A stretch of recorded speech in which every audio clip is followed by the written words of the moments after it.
जय हिंद।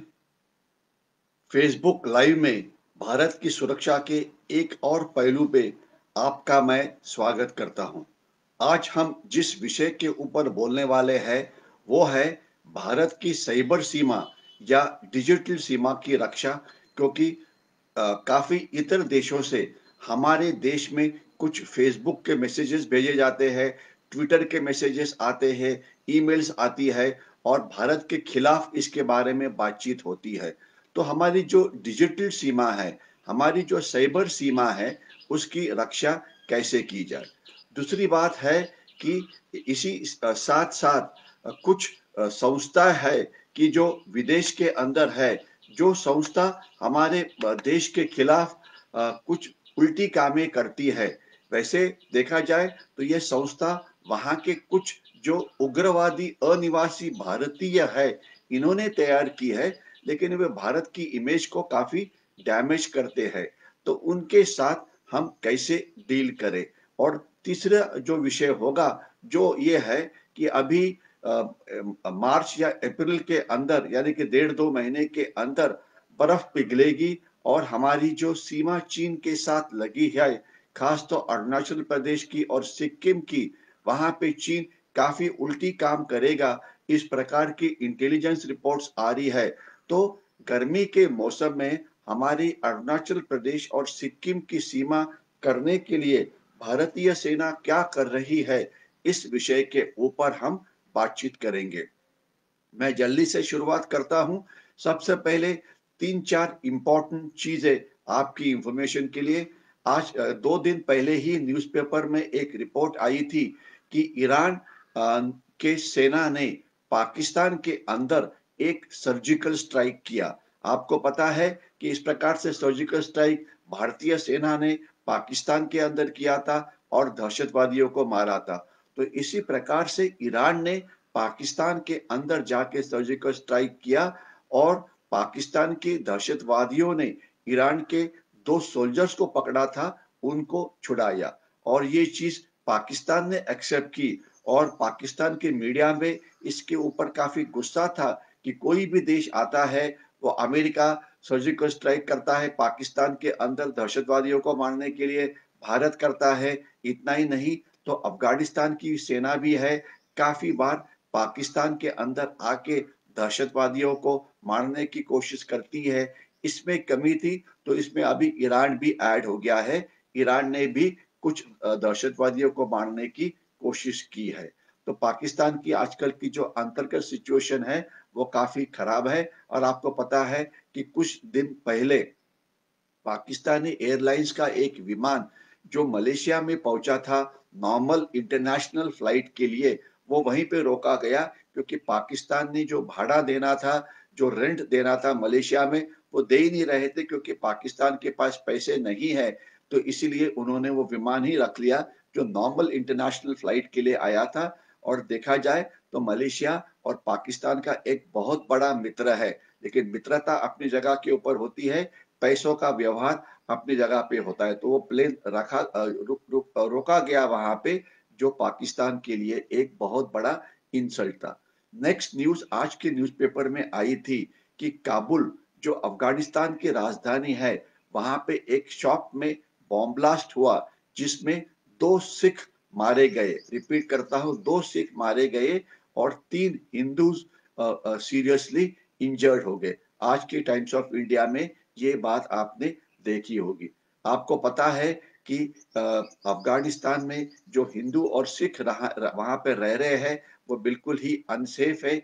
एक समय था कि जब काबुल के अंदर 2.5 लाख से ज्यादा सिख और हिंदूज थे, लेकिन आज हालात ये हो गई है कि वहां पे 1,000 से भी कम सिख और हिंदूज है, और बाकी के जो है वो भाग के भारत में वापस आए हुए हैं।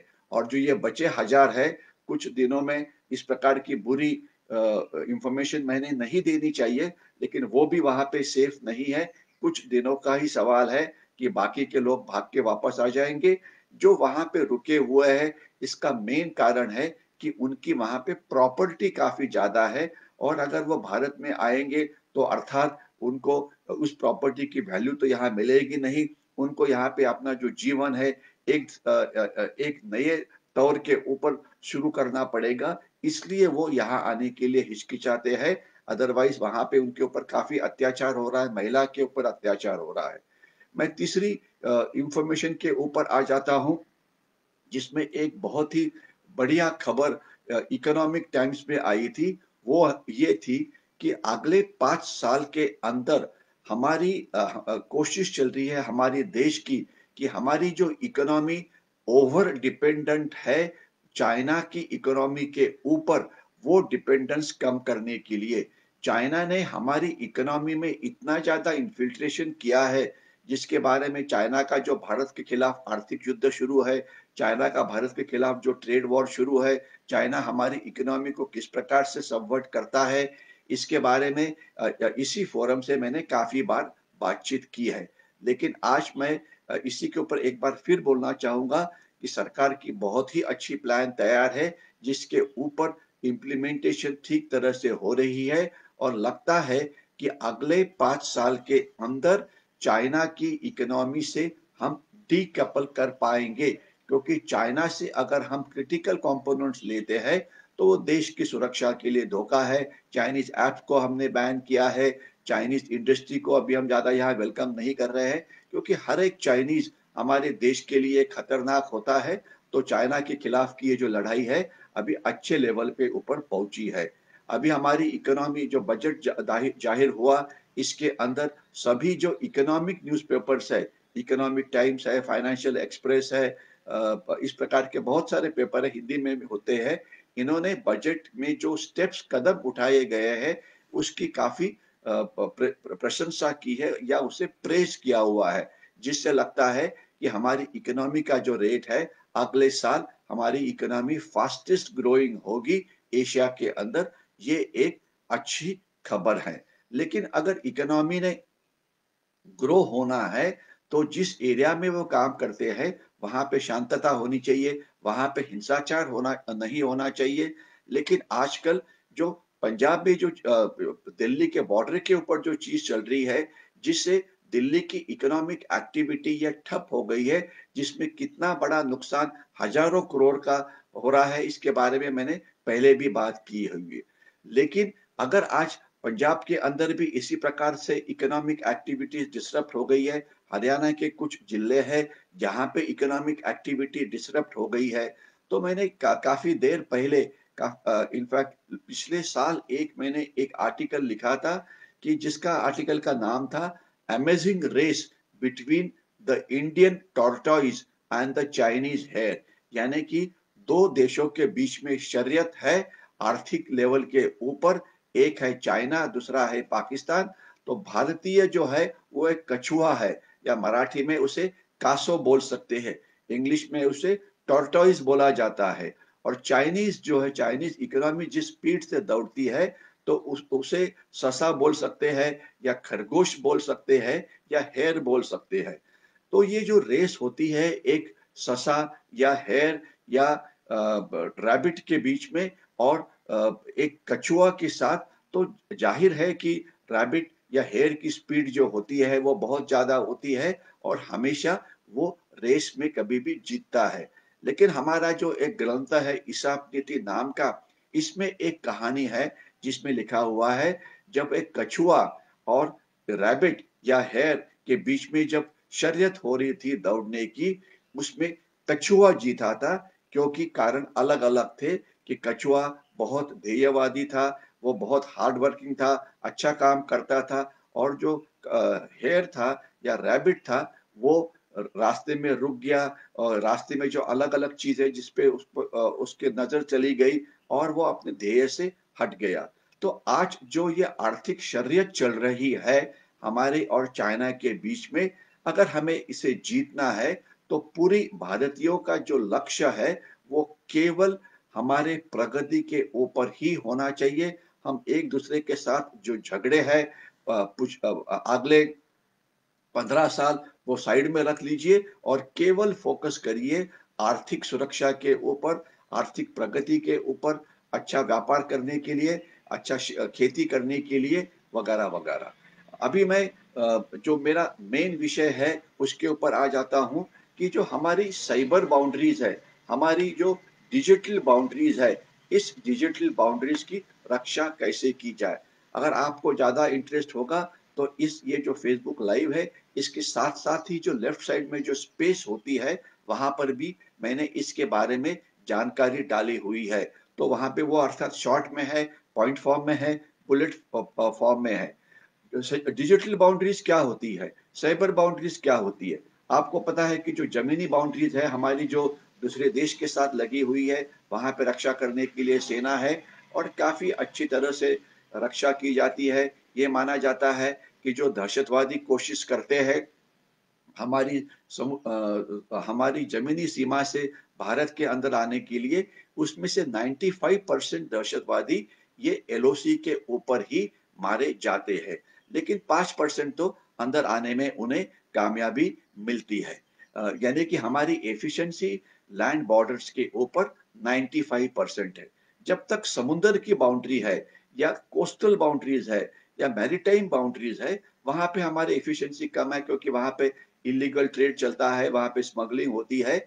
लेकिन वहां वहां पर भी हमारी जो इतर सुरक्षा एजेंसीज है, पुलिस है, कोस्ट गार्ड है, नेवी है, सीआईएसएफ है, बॉर्डर पीओपीज के ऊपर बॉर्डर सिक्योरिटी फोर्स है, वो थोड़ा बहुत काम तो करती है और एक 50% तो उनकी एफिशिएंसी समझ लीजिए। और ज्यादा नहीं है लेकिन एफिशिएंसी तो है। लेकिन जो हमारी डिजिटल बाउंड्रीज है, साइबर बाउंड्रीज है, उसका क्या। और वो बाउंड्री आज सबसे ज्यादा धोखेदायक है। ट्विटर के ऊपर कोई बाहर से ट्वीट करता है कि भारत खराब देश है, वो हमारे देश में आके पहुंच जाता है, उसको कैसे रोका जाए। फेसबुक के ऊपर पोस्ट डाली जाती है अमेरिका में, यूरोप में, पाकिस्तान के अंदर, चाइना से, उसे हम रोक नहीं पाते हैं। वहां से ईमेल आता है, वहां से एसएमएस आते हैं, इसे हम रोक नहीं सकते हैं। व्हाट्सएप के ऊपर मैसेजेस आएंगे, उसे हम रोक नहीं पाते हैं। और वहां पे हमारी देश के नेशनल इंटरेस्ट के खिलाफ काफी बार मैसेजेस आते हैं। अभी पिछले कुछ दिनों की बात है कि आजकल हमारे न्यूज़पेपर के अंदर बहुत ही प्रोपोगंडा वॉरफेयर चल रहा है और काफी फेक न्यूज ये स्प्रेड हो रही है। और इसमें मेन स्ट्रीम प्रिंट मीडिया शामिल है, इसमें टीवी मीडिया के कुछ लोग शामिल है, सभी तो नहीं है, क्योंकि अच्छे लोग हर एक जगह के ऊपर है, प्रिंट मीडिया में है, टीवी मीडिया में है। लेकिन कुछ एंकर्स है टीवी के, वो फेक न्यूज फैलाते हैं। एक एग्जांपल मैंने लास्ट टाइम दिया था कि एक एंकर है राजदीप सरदेसाई, उन्होंने न्यूज बताई कि एक फार्मर जिसका डेथ हुआ था क्योंकि उसका ट्रैक्टर ओवरटर्न हो गया, उन्होंने बोला कि पुलिस ने गोली मारी, इसलिए ये न्यूज हो गई और इसलिए वो मारा गया, कि जो कि 100% फेक न्यूज थी। लेकिन इन्होंने किया क्या कि उन्होंने आग में तेल डालने का काम किया और हिंसा को और बढ़ाया दिया। और इस प्रकार के जो ट्वीट है, काफी सारी मैगजीन्स है जिनके मैं नाम नहीं ले जाना चाहता हूँ, वो करते हैं। वो उनके मैगजीन में ये चीजें डालते हैं कि जो फेक होती है, और 24 घंटे के बाद पता लगता है कि ये जो उन्होंने बताया है ये सब फेक है। तो इनके साथ अभी ये जो डिजिटल मैगजीन्स होते हैं, इनके साथ कैसे डील किया जाए। आज की सबसे बड़ी प्रॉब्लम क्या है कि ये जो प्रिंट मीडिया में लोग हैं, डिजिटल मीडिया में है या इसमें है, वो जो खुद कहना चाहते हैं वो किसी और का नाम डाल के वहां पे उसको पब्लिसिटी देते हैं। फॉर एग्जाम्पल, एक कोई ग्रेटा नाम की एक लड़की है 17-18 साल की, उसने कुछ कहा।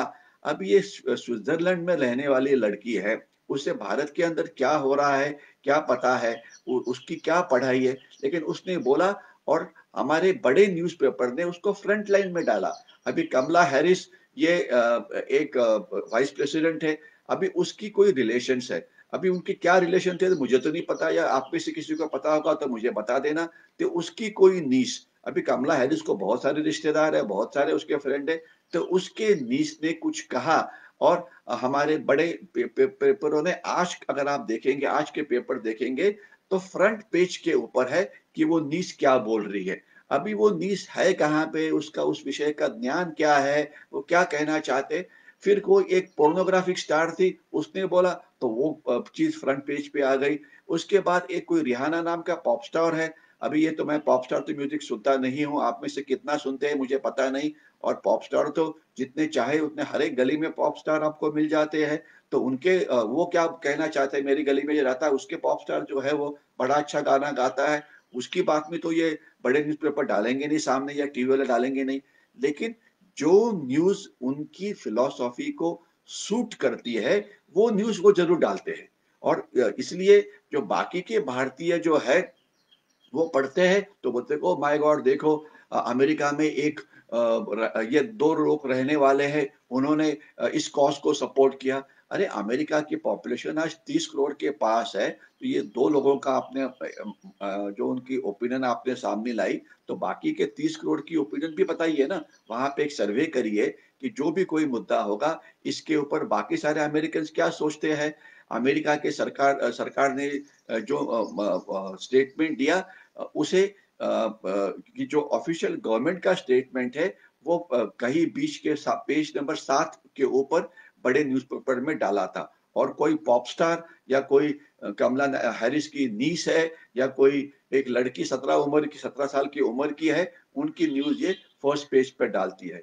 लेकिन आजकल प्रिंट मीडिया का हाल काफ़ी बुरा है और प्रिंट मीडिया जो लॉकडाउन के पहले जो था, उससे कम से कम 40 से 50% कम हो गया है। आपको पता होगा बहुत सारे न्यूज़पेपर्स की 14-15 एडिशंस होती थी, वो उन्होंने उसमें से काफ़ी सारी कम कर दी है।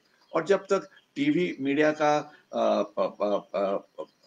सवाल है, इनकी भी जो अभी हाल काफ़ी बुरा है, उनको एडवर्टाइज़मेंट नहीं मिलती है और इसीलिए उन्होंने भी कॉस्ट कटिंग प्रचंड शुरू की हुई है। उनकी ऑफिसेस होती थी, उनकी गाड़ियां होती थी, ना अभी इनका ऑफिस होता है, ना इनकी गाड़ी होती है। पत्रकार भवन में ये लोग रहते हैं और वहीं से काम करते हैं, कहीं अपने घर में ही अपना कैमरा रख लेते हैं वगैरह वगैरह। तो इनका भी हाल बड़ा खराब है। लेकिन सोशल मीडिया और डिजिटल मीडिया ये बहुत ही स्पीड के साथ आगे जा रहा है। मैं आपको एक एग्जांपल देना चाहूंगा, किसी का मैं नाम नहीं लूंगा। एक न्यूज़पेपर है, उसकी 1 लाख कॉपीज प्रिंट होती है, जो प्रॉपर पढ़ने वाला न्यूज़पेपर है। लेकिन डिजिटल मीडिया में उसे 10 लाख व्यूज मिलते हैं। यानी कि प्रिंट मीडिया के ये डिजिटल मीडिया 10 गुना ज्यादा ताकतवान है या उसको इतनी पब्लिसिटी मिलती है। तो इसलिए वहां पर भी ट्रांसफॉर्मेशन हो रहा है। अच्छी बात है कि कंपटीशन होनी चाहिए, अलग-अलग लोगों ने अपने मत मत बोलने चाहिए, लेकिन थोड़ी देश हित का भी ख्याल करें और देश के उल्टा देश में नेगेटिविज्म मत फैलाइए। इस देश को भविष्य है, ये देश बड़ा होने वाला है और हमारे कारण ही होने वाला है। तो नेगेटिव न्यूज़ कृपया मत डालिए, पॉजिटिव न्यूज़ डालिए, देश के बारे में अच्छा कुछ लिखिए। यहाँ पे एक और मैं पॉइंट डालना चाहूँगा कि सरकार ने 2 और निर्णय लिए हुए हैं।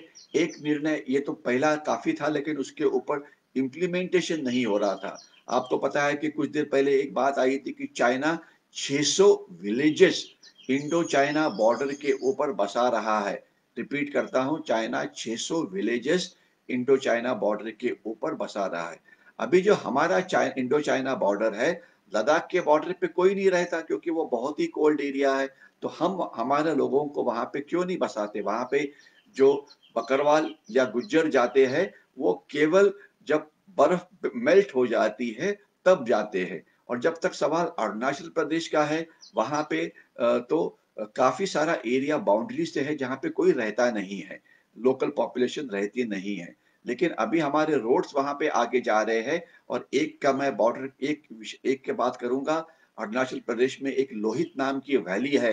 लोहित वैली के अंदर हमने कुछ एक्स सर्विसमैन को, कुछ बीआरटीएफ के लोगों को सीमा के ऊपर बसाया है, क्योंकि अगर वो सीमा के ऊपर बसेंगे तो हमारे ज्यादा भारतीय हमारी सीमा के ऊपर निगरानी रखेंगे। और इसी प्रकार से हमारे कुछ एक्स सर्विसमैन कुछ साल पहले, उन्हें अंडमान निकोबार आइलैंड का जो निकोबार आइलैंड है, जो बिल्कुल साउथ में है, वहां पे 150 से ज्यादा हमारे फौजी वहां पे बसाए हुए हैं, जिसमें मेरी रेजिमेंट यानी कि मराठा रेजिमेंट के फौजी है, सिख रेजिमेंट के है, सिख हिलाए के यानी कि हर एक के है। इनफैक्ट ये जो पोर्ट ब्लेयर है या अंडमान निकोबार है, उसे मिनी इंडिया बोला जाता है, क्योंकि वहाँ पे नॉर्थ इंडियन है, वहाँ पे साउथ इंडियन है, वहाँ पे वेस्ट पार्ट वाले इंडियन है, सभी है कि जो कि अच्छी बात है। ये इस प्रकार से कॉस्मोपॉलिटन क्राउड होना चाहिए। तो आज बहुत ज़्यादा संख्या में रिटायर्ड कम्युनिटी को सीमा के ऊपर बसाने की ज़रूरत है। वहाँ पे क्यों नहीं बसते वो? क्योंकि वहाँ पे जो उनका खर्चा वहाँ पे उद्योग धंधा नहीं है, वहाँ पे काफ़ी जगह पे रोड्स नहीं पहुँचते हैं। तो मेरे ख्याल से वहाँ पे टूरिज़्म डेवलप करना चाहिए, एरिया बहुत वो ब्यूटीफुल है और ताकि वहाँ पे उद्योग धंधा मिले या थोड़ी खेती हो या थोड़ा और जो चीज़ें हो हॉर्टिकल्चर हो कि जो माउंटेनस एरिया में काम कर सकता है या वहाँ पे जैसे हम बोल सकते हैं मिल्क बेस्ड इंडस्ट्री हो क्योंकि वहाँ पे एनिमल्स तो होते हैं क्योंकि वहाँ पे ग्रास की कोई कमी नहीं होती तो एनिमल बेस्ड इंडस्ट्री है ये यहाँ पे होनी चाहिए ताकि इस एरिया में हमारे लोग बसे और इस एरिया के अंदर चीन के ऊपर नजर रखने के लिए हमें ज्यादा आईज और ईयर्स मिले। ये बहुत ही तेजी के साथ करने की जरूरत है। तो ये एक अच्छी बात है। अभी मैं क्विकली आ जाता हूँ कि जो समर आने वाला है इसमें काफी सारे लोग बोल रहे हैं कि चाइना ने हमें तंग करना है अरुणाचल प्रदेश के एरिया के अंदर या इसके अंदर लड़ाई करने की तो उनकी हिम्मत नहीं है। ये तो मैंने अभी तक 10 बार कम से कम बोला है। अगर वो लड़ाई करेंगे तो उनकी पिटाई हो जाएगी। ठीक है, लेकिन एनक्रोचमेंट करना, इंकर्जन करना ये चीज चलेगी। तो इसीलिए जरूरी यह है कि हमारी सीमा के ऊपर हमारी निगरानी बहुत अच्छी होनी चाहिए और जब भी इंट्रूजन नजर आ जाता है तो उनको पीछे ढकेलने के लिए हमने तैयार रहना चाहिए। तो उसके लिए काफी कुछ काम हो रहा है। समय के कमी के कारण मैं 2 या 3 मुद्दों के ऊपर ही बातचीत करूंगा। एक है कि वहां पे जो रिवर वैलीज है अरुणाचल प्रदेश में, एक लोहित वैली है, दूसरा सियांग वैली है, तीसरा सियोम वैली है, चौथा सुबानसिरी वैली है, पांचवा सरली वैली है, छठवा हुरी वैली है, इसके सिवाय तवांग का भाग है। और ये जो वैलीज होती है यहाँ पे नदियों के साथ साथ, तो वहां पे एक वैली से दूसरे वैली में जाने के लिए रास्ता नहीं है। आपको नीचे आसाम में प्लेन्स में आना पड़ता है और फिर आप दूसरे वैली के लिए जा सकते हो। तो वहां पे रोड्स हमने आगे नहीं ले गए थे, अभी रोड्स की स्पीड बढ़ी हुई है। नितिन गडकरी अच्छा काम कर रहे हैं, लेकिन और ज्यादा स्पीड बढ़ाने की जरूरत है ताकि हमारे रोड्स बिल्कुल बॉर्डर तक पहुंचे। पिछले हमने 2014 के पहले हमने कोई हम रोड ही नहीं बनाते थे क्योंकि हम चाइना से डर जाते थे कि चाइना क्या सोचेगा, उनको गुस्सा आएगा।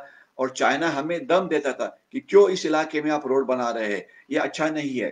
चाइना बोलता था कि आप चाइनीज सीमा के ऊपर आपके न्यूज़पेपर में खबर आई है कि इंडियन आर्मी एक स्ट्राइक कोर बनाने वाली है। स्ट्राइक कोर का मतलब है एक आक्रामक कोर। जब लड़ाई होती है तो वो चाइना के अंदर जाके लड़ाई करेगी।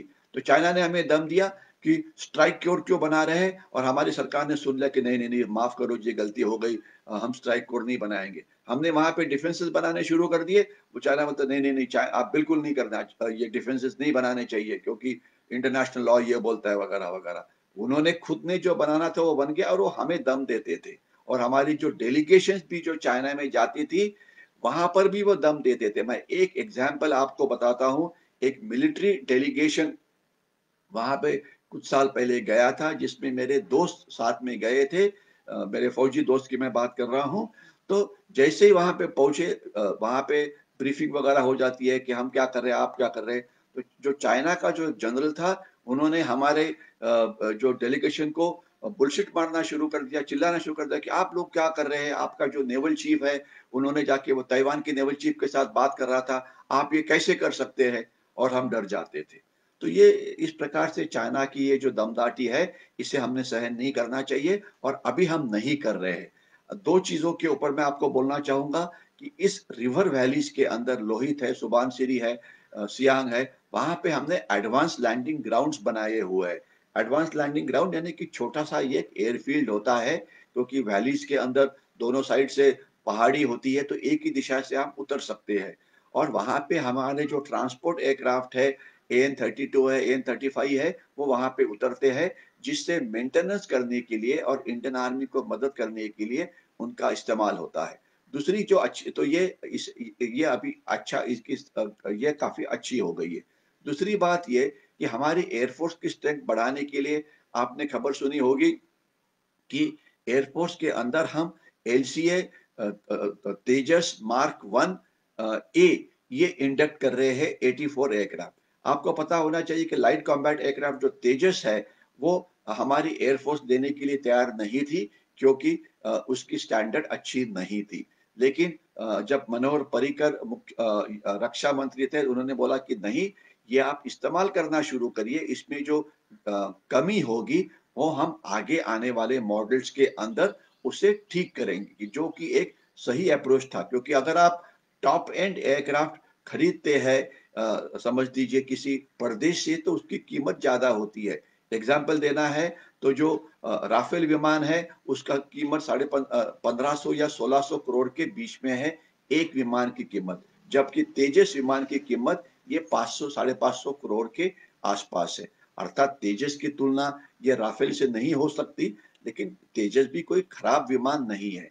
तो एयरफोर्स ने उसको इस्तेमाल करना शुरू किया और 2 साल के अंदर उन्होंने उसमें 54 कमजोरियां बताई। 54 कमजोरियां बताई कि ये इंप्रूव होनी चाहिए। तो उसमें से ऑलमोस्ट 50 जो कमजोरियां है, हमारा जो डीआरडीओ है, डिफेंस रिसर्च डेवलपमेंट ऑर्गेनाइजेशन, उन्होंने जो एलसीए मार्क 1 ए नाम का जो मॉडल किया, उसमें से उन्होंने 50 निकाल दी। 5-6 नहीं निकाल पाए वो, क्योंकि उसके लिए एरोफ्रेम बदली करना था, जिससे लिए समय काफी लगता था और हमें ज्यादा स्पीड के साथ विमानों को एयरफोर्स में डालना है। तो अभी एलसीए मार्क 1 ए जो आया है, 84 जो विमान अगले 3-4 साल में आने वाले हैं, उसमें 50 कमजोरियां कम हो गई है, यानी कि वो मॉडल पहले वाले तेजस से बहुत अच्छा है। और इसके बाद जो मॉडल आएगा अगले 2 साल के अंदर, उसका नाम है एलसीए मार्क 2। ये इसमें जो भी बाकी की बची हुई जो कमी एयरफोर्स ने बताई थी, वो उसमें निकाली जाएगी। अभी उसका डिजाइन बदली होगा, उसका अपना क्या बोलते हैं कि एरोफ्रेम बदली होगा। तो इसके लिए समय यहाँ लगेगा, वो 2 साल के अंदर उसकी ट्रायल्स शुरू होने वाली है। तो ये जो आएगा, हमारी जो मिराज और जगुआर की जो विमान है, जो अगले 10 साल में रिटायर होने वाले हैं, इसके अंदर उनका इस्तेमाल किया जाएगा, जो कि एक बहुत ही अच्छा फैसला है, जिससे हम हमारी जो कम स्ट्रेंथ हो रही है एयरफोर्स की, ज्यादा स्पीड के साथ उसे हम ठीक कर पाएंगे। तो इसके लिए हम कॉम्प्लीमेंट करते हैं एयरफोर्स को, कॉम्प्लीमेंट करते हैं चीफ ऑफ डिफेंस स्टाफ को, कॉम्प्लीमेंट करते हैं एयर चीफ को, डीआरडीओ को, कि भाई आपने इस प्रकार से एक अच्छा प्रैग्मेटिक प्रैक्टिकल डिसीजन लिया है। क्योंकि अगर आप बहुत अच्छा विमान खरीदना चाहेंगे, तो उसके लिए हमारे पास इतना बजट है ही नहीं। तो थोड़ी सी कमजोरियां शायद हमें एक्सेप्ट करनी पड़ेगी, लेकिन जो हमारे वैमानिक बहुत ही अच्छा है। आपको पता है कि हमारा एक वैमानिक जो मिग विमान चला रहा था, उसने एक पाकिस्तान का F-16 जो उससे काफी ज्यादा आधुनिक है, उसे गिरा दिया। तो विमान एक होना एक बात है, वैमानिक दूसरी बात होती है। और हमारे वैमानिक जो है, हमारे एयरफोर्स के जो पायलट है, बहुत बढ़िया है। तो एक दो कुछ कमजोरियां होगी, कुछ देर के लिए हम सहन कर पाएंगे। तो एलसीए मार्क 1 ए का अंदर आना, एलसीए मार्क 2 का अंदर आना, ये हमारी देश की जो ये है, इसके बढ़ाने के लिए बहुत ही अच्छी बात है। आज मेरा अभी विषय समय खत्म हो रहा है, तो इसलिए जो मेरा तीसरा जो विषय था कि कुछ एनजीओज है, अनिवासी भारतीयों की जो देश के खिलाफ काम करते हैं, तो इनके साथ कैसे निपटा जाए। और कुछ जो आम तौर पे जो अनिवासी भारतीय अलग अलग देशों में फैले हुए हैं, वो देश के लिए अच्छा काम करते हैं, इसके बारे में मैंने पहले भी बातचीत की हुई है। लेकिन उसमें से एक कुछ माइनॉरिटी है, कुछ एक छोटा सा परसेंटेज है, शायद वो 0.01% भी नहीं होगा, कि वो देश के खिलाफ कार्रवाई करते हैं। कुछ खालिस्तानी आउटफिट्स है, कुछ जिहादी आउटफिट्स है। तो ये काम कर रहे हैं कनाडा के अंदर, ये कुछ काम करते हैं ब्रिटेन के अंदर, और एक दो काम करते हैं यूएसए के अंदर। तो उनके साथ कैसे निपटा जाए, ये एक बहुत ही इम्पोर्टेंट विषय है, लेकिन इसके बारे में बात करने के लिए आज समय नहीं है क्योंकि मेरा समय खत्म हो रहा है। लेकिन मेरे ख्याल से आपके जो अनिवासी मित्र होंगे कि जो देश के बाहर है, उनको बोलो भैया आप बाहर गए हुए, देश में प्रगति हो रही है, देश अच्छा है।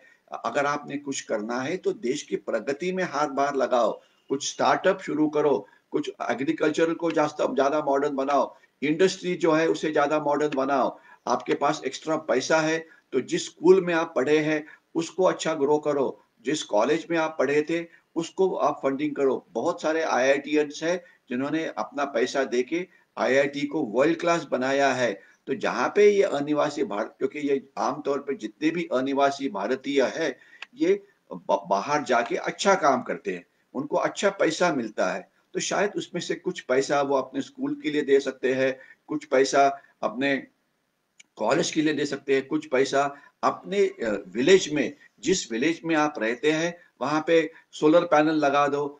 मतलब बहुत सारी आधुनिक चीजें आप कर सकते हो जिससे आपका जो आपने जो यश कमाया है उसका पॉजिटिव इम्पैक्ट आप ही के लोगों के ऊपर, आपके ही रिलेशंस, आपके ही भाई-बंध, आपके ही कंपेनियंस, आपके ही फ्रेंड्स, इनकी प्रगति के लिए हो सकता है और जिससे देश की भी प्रगति हो सकती है। कोई उल्टा काम करना वगैरह ये इसकी ज़रूरत नहीं है। तो मेरे ख़्याल से जिसके भी रिलेशंस आज देश के बाहर है, उनको ज़रूर बताइए, भैया ये देश अच्छा है और आपने जो प्रगति की है, इस प्रगति का थोड़ा बहुत यश इस देश को भी मिलना चाहिए क्योंकि इसी ने आपको एजुकेट किया है, इसी ने आपके ऊपर संस्कार किए हुए, तो थोड़ा-सा आप भी कुछ दे सकते हो, अगर आपके पास देने के लिए है। अगर आपके पास देने के लिए पैसा नहीं है, हो सकता है कि सारे के पास पैसा नहीं है, लेकिन कुछ आइडियाज़ दे सकते हैं। आप मेंटर्स बन सकते हैं। मेंटर नाम का एक प्रकार इंडस्ट्री में है कि आप एक कोच बन सकते हैं और जिस फील्ड में आपने सक्सेस पाया है, इस फील्ड में भारत में प्रगति करने के लिए उन्हें जो अत्याधुनिक तंत्रज्ञान की जानकारी दे सकते हैं, अत्याधुनिक इंफॉर्मेशन की जानकारी दे सकते हैं क्योंकि जो अब्रॉड जाता है उसका टेक्नोलॉजी के साथ बहुत संबंध होता है, वो आधुनिक तंत्रज्ञान को देखता है, तो अगर वो आपके विलेज में आ जाए तो बहुत ही अच्छी बात हो जाएगी। मैं यहीं पे रुकता हूँ, कुछ सवाल यहाँ पे आए हुए हैं, मैं देखता हूँ। प्रमोद जी जय हिंद बोल रहे हैं, साक्षी जी जय हिंद बोल रहे हैं, सतीश गरुड़ जी जय हिंद बोल रहे हैं। आप सबको जय हिंद। और आज ज़रूरत है कि हमने एक कृतिशील नागरिक बनना चाहिए, कुछ ना कुछ देश के लिए करना चाहिए। कोच बनो, टीचर बनो, मेंटर बनो, देश के लिए पानी बचाओ, देश के लिए डिजिटल पेमेंट करो वगैरह वगैरह। योगेश कदम जी जय हिंद बोल रहे हैं, गरुड़ जी जय हिंद बोल रहे हैं, एसके कुलकर्णी जी जय हिंद बोल रहे हैं, सर्वेश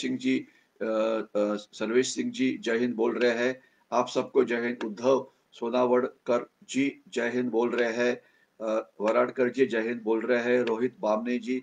रिस्पांस काफी अच्छा रहता है। मैं हमेशा देखता हूँ कि पिछला जो था इसमें से तकरीबन 3000 के ऊपर लोगों ने उसको देखा हुआ है, जो अच्छी बात है। और शायद आपको पता होगा कि ये जो हमने ये जो फेसबुक लाइव नाम का प्रोग्राम शुरू किया था लॉकडाउन के बाद, तकरीबन मेरे अंदाज से मार्च में शुरू हुआ है। तो मार्च के बाद हमने जो हफ्ते में 2 या 3 प्रोग्राम किए हुए जिसे आप लोग बहुत अच्छा रिस्पॉन्स देते हैं। आपको पता होना चाहिए 8 लाख लोगों से ज़्यादा लोगों ने इसे देखा है, 8 लाख, कि जो कि अच्छी बात है क्योंकि मैं खुद को तो क्या बोलते हैं, कोई फ़िल्म स्टार नहीं समझता हूँ कि मैं एक ट्वीट करूँ तो मुझे प्रसिद्धि मिल जाएगी, या मैं कोई सेलिब्रिटी नहीं हूँ कि मैं कुछ बोलूँ तो बहुत लोग मेरा सुनना करेंगे। मैं तो एक ऑर्डिनरी एक सोल्जर हूँ कि जो कुछ देश के बारे में अच्छी चीज़ बताने की कोशिश करता हूँ। और अगर मुझे 8 लाख सुनते हैं फेसबुक पे तो अच्छी बात है, ट्विटर पे और लोग सुनते हैं तो ये अच्छी बात है। तो मैं आपसे इतना ही रिक्वेस्ट करूँगा कि जो लोग इसे अटेंड करते हैं, इसे ज़रूर लाइक करिए और ज़्यादा से ज़्यादा लोगों के साथ शेयर करिए। और आपको पता है कि यही वीडियोज़ हम बाद में इस पे डालते हैं, यूट्यूब के ऊपर डालते हैं, तो उसकी भी लिंक अपने दोस्तों के साथ भेजिए ताकि हम अच्छी खबर लोगों के पास पहुंचाएं और प्रोपेगेंडा वॉरफेयर जो देश के खिलाफ चल रहा है, इसे रोकने में हमारी जवाबदारी निभाएं। यहीं पे मैं रुकता हूं। जय हिंद।